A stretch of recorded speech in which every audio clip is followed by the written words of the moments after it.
They listen to the lobbyists. They listen to the unions.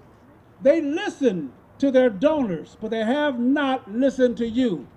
They have said no to you. We marched on Sacramento. I was in Washington, D.C. on September the 12th, and I spoke before 2 million of you who stood there in front of the Capitol and said, do you hear us now? Do you hear us now? And they still said, no, you're just Afro-turf, you're just mean-spirited, you're just hateful, you're racist. And we said, I don't care what you call us. If you call me mean, if you call me racist, if you call me tired, old, rich, we still said no. We don't care what you call us. We said no. No more hyphenations, no more division, no more call us names. We said you work for us. So, since they did not hear you, since they have not paid attention, you make sure in November that you hear something, that you hear the sound of their behinds bouncing down the Capitol steps as you kick them out of office. I'm tired of talking to them. I'm tired of trying to be their friend. I'm tired of trying to educate them. It is time now to replace them. Susan Davis, the young lady I'm running to retire. Susan Davis is a lapdog for Nancy Pelosi. I will not be a lapdog for Nancy Pelosi, but I will be a watchdog for your tax dollars.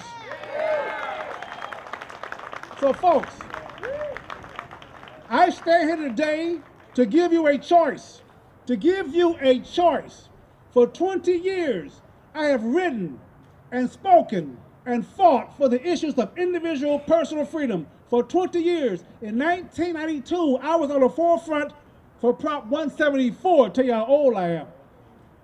The next year, 187, the next year, Prop 209, for school vouchers, for illegal immigration, and against affirmative action. On my radio program, my newspaper articles. I've been on the forefront fighting for personal individual freedom. So I am running to give you a clear choice.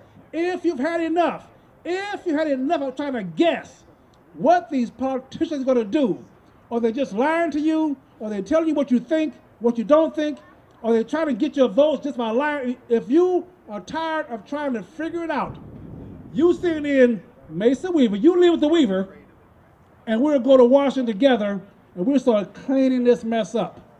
I am tired. I am an American. I want my country back. Let's go take this nation back. Let's do it now. No more compromising. No more common grounds. No more trying to find out. Folks, here is how liberals work. I want you to be cautious of this. I want you to understand this. Whenever you talk to a liberal, whenever you debate with a Democrat, they begin to call you a name. They call you a name. And folks, I want you to be understanding. I want you to understand why they call you a name. They call you a name because you're talking in facts. And facts to a liberal is like a brick to the head. It's painful. You can't be a liberal and think. You cannot be a liberal and think.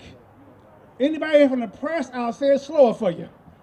You cannot be a liberal and think. You can only feel.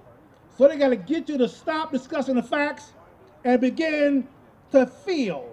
So they call you a racist. They call you mean-spirited. They call you hateful. They call you intolerant. And what do? You stop discussing the facts and begin to discuss your personal feelings that nobody cares about. Folks, I don't care if you are a racist. I will deal with that tomorrow. Today, our house is on fire. We can put the fire out. I don't care if you're mean-spirited. I don't care if you don't like me. I don't care if you're hateful. I don't care if you're rich. I don't care if you're Afro-turf. I don't care. We are Americans, and we have a problem in our home. We will take it off. So I see Mason Weaver. I'm running for Congress, the 53rd District. I have bumper stickers. I have yard signs. I have volunteers. And I need now you. March with me, and we're going to take our country back. God bless you. Stay right or be left. I want you to hang around a few more seconds here, Mason. I want to ask you a couple questions. Before I do, folks, up until now, I've only endorsed two candidates, Jay Lesore and Chuck DeVore. I'm putting a list out of my endorsements a week before Election Day, a week before June 8th. But tonight, or this afternoon, I want to announce I'm endorsing my third candidate, Mason Weaver. You bet. You bet. So I endorse Mason Weaver. Mason, another question here. You know, one of the things I love about your story is that you were someone who believed in liberal ideology, and you've evolved over time. Take a few minutes and explain to our audience why it is that you started out a liberal and what it was that made you change your ideology in life. Well, I got a job. You know, got that paycheck. Who is FICA? Why are you robbing me? No, at Berkeley, you know, I was angry, I was frustrated, and I wanted to make some social changes. I wanted to make some civil rights changes. I wanted to be able to compete with America. And once I wanted the right to compete in America, why am I still angry? Let's go get a job. Let's go to college, let's compete. But I also found that this anger that liberals have is really just plain old-fashioned socialism and communism. And I went to Vietnam first. And I told a professor once at Berkeley, I said, Professor, I know why you and I are always arguing. He was a liberal and I was a liberal. We kept arguing in class. I know why now. He said, why? I said, because you're a communist. That's why.